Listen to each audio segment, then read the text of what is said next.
মানুষের পরীক্ষার জন্য আল্লাহ তাআলা জান্নাত জাহান্নামকে ঢেকে রেখেছেন।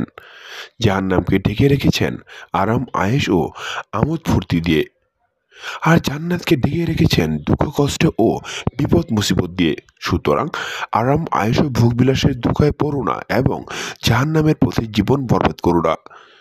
আর দুদিনের কষ্ট বিপদ দেখে ভয় পেও না এবং জান্নাতের পথ থেকে সরে যেও না। হাদিস শরীফে আমাদের নবী সাল্লাল্লাহু আলাইহি সাল্লাম বলেছেন, আল্লাহ একবার ফেরেশতা হযরত জিবরাইল আলাইহিস সালামকে বললেন, যাও আমার জান্নাত দেখে এসো। নেক বান্দাদের জন্য আরাম আয়েশের যে জান্নাত বানিয়েছি, শান্তি সুখের যে জান্নাত সাজিয়েছি, নিজের চোখে তা দেখে এসো। হযরত জিবরাইল আলাইহিস সালাম জান্নাতে গেলেন এবং ঘুরে ঘুরে জান্নাতের সব নিয়ামত দেখে এলেন। দেখে এসে বললেন, হে আল্লাহ, এমন সুন্দর জান্নাত বানিয়েছো তুমি, এমন বাগবাগিচার জান্নাত সাজিয়েছো তুমি, এত আরাম আয়েশের, এত শান্তি সুখের জান্নাত তোমার কোনো বান্দা কিছুতেই ছাড়বে না। এরপর আল্লাহ জান্নাতকে বিভিন্ন কষ্ট ও পেরেশানি দ্বারা ঢেকে দিলেন এবং ফেরেশতা হযরত জিবরাইল আলাইহিস সালামকে বললেন, যাও এবার গিয়ে জান্নাত দেখে এসো। হযরত জিবরাইল আলাইহিস সালাম দেখে এসে বললেন, হে আল্লাহ, এত দুঃখ কষ্ট বিপদ মুসিবত দিয়ে জান্নাত ঢেকে রেখেছো তুমি, তোমার কোনো বান্দা জান্নাতে যেতে পারবে মনে হয় না। এত বাধা নিষেধ মেনে এত কষ্টের আমল করে কেউ জান্নাতে যেতে পারবে মনে হয় না। এবার আল্লাহ হযরত জিবরাইল আলাইহিস সালামকে বললেন, যাও জাহান্নাম দেখে এসো। আমার নাফরমান বান্দাদের জন্য আযাব গজবের যে জাহান্নাম বানিয়েছি তা দেখে এসো। আগুন ও সাপ বিচ্ছুর জাহান্নাম নিজের চোখে দেখে এসো। হযরত জিবরাইল আলাইহিস সালাম জাহান্নাম দেখতে গেলেন এবং ঘুরে ঘুরে জাহান্নামের ভয়ঙ্কর আযাব গজব দেখলেন। দেখে এসে বললেন, হে আল্লাহ, এমন ভয়ঙ্কর জাহান্নাম বানিয়েছো তুমি, এমন আযাব গজবের জাহান্নাম তৈরি করেছো তুমি।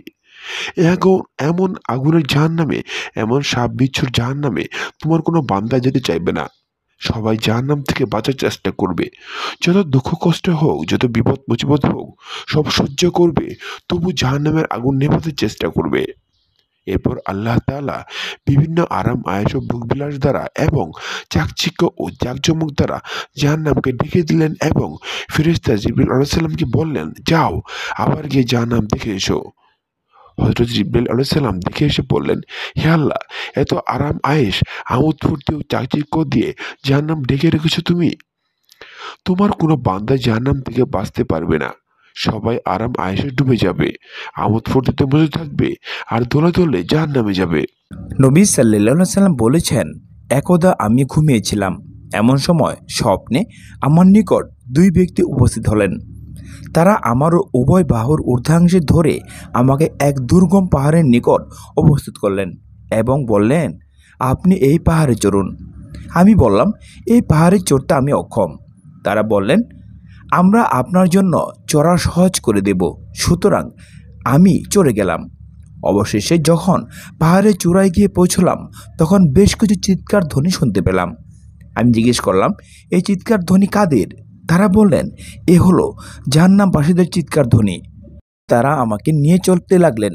হঠাৎ দেখলাম একদল লোক তাদের পায়ের গোড়ালির ওপর মোটা শিরায় বাঁধা অবস্থায় লটকানো আছে। তাদের কষগুলো কেটে ও ছিঁড়ে আছে এবং কষ বেয়ে রক্ত ঝরছে। নবী সাল্লাল্লাহু আলাইহি সাল্লাম বলেন, আমি বললাম, ওরা কারা?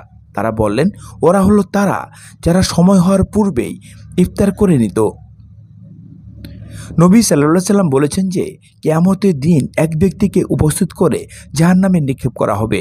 তাতে তার নাড়ি ভুঁড়ি বের হয়ে যাবে এবং সে তার চারিপাশে সেইরূপ ঘুরতে থাকবে যেমন গাধা তার চাকির ঘানির চারিপাশে ঘুরতে থাকে।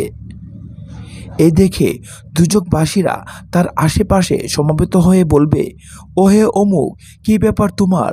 তুমি কি আমাদেরকে সৎ কাজের আদেশ ও মন্দ কাজে বাধা দিতে না?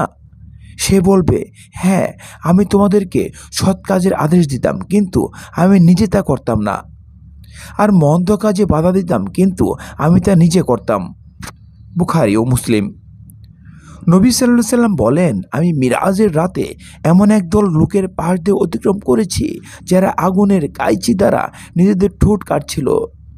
আমি জিজ্ঞেস করলাম, হে জিবরাইল, ওরা কারা? তিনি বললেন, ওরা আপনার উম্মতের রক্তাদল, যারা নিজেরা যা করত না তা অপরকে করতে বলে বেড়াতো। নবী সাল্লাল্লাহু সাল্লাম বললেন, যে ব্যক্তি মাদক দ্রব্য সেবন করবে তার জন্য আল্লাহর প্রতিশ্রুতি আছে যে তাকে তিনি জাহান্নামীদের ঘাম অথবা পুঁজ পান করাবেন।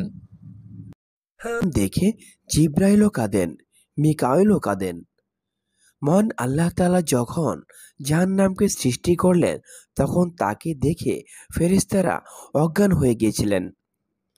পরে আল্লাহ তাআলা যখন ঘোষণা দিলেন এটি তোমাদের জন্য নয়, মানুষের জন্য, তখন তারা শান্ত হলো এবং সংজ্ঞা ফিরে এলো। জাহান্নামের একটি অঙ্গার ৭ পৃথিবীর সমান বড়। তার একটুখানি যদি পৃথিবীতে ছেড়ে দেওয়া হয় তাহলে সমগ্র বিশ্বজগৎ থেকে মিষ্টতা নিঃশেষ হয়ে যাবে এবং গোটা জগৎ তেতো হয়ে যাবে। জাহান্নামের এক বদনা পানি যদি পৃথিবীর পূর্ব প্রান্তে ঢেলে হয় তাহলে পশ্চিম প্রান্ত পর্যন্ত সবকিছু গলে যাবে এবং ৭ সমুদ্র উত্তাল ঢেউ জেগে উঠবে। যদি জাহান্নামের একটি পাথর পৃথিবীর কোনো একটি পাহাড়ের উপর রেখে দেওয়া হয় তাহলে জগতের সমস্ত পাহাড় গলে গলে কালো পানিতে পরিণত হয়ে যাবে আর এই নাফরমান মানুষগুলো পাথরের নিচে চাপা পড়তে থাকবে।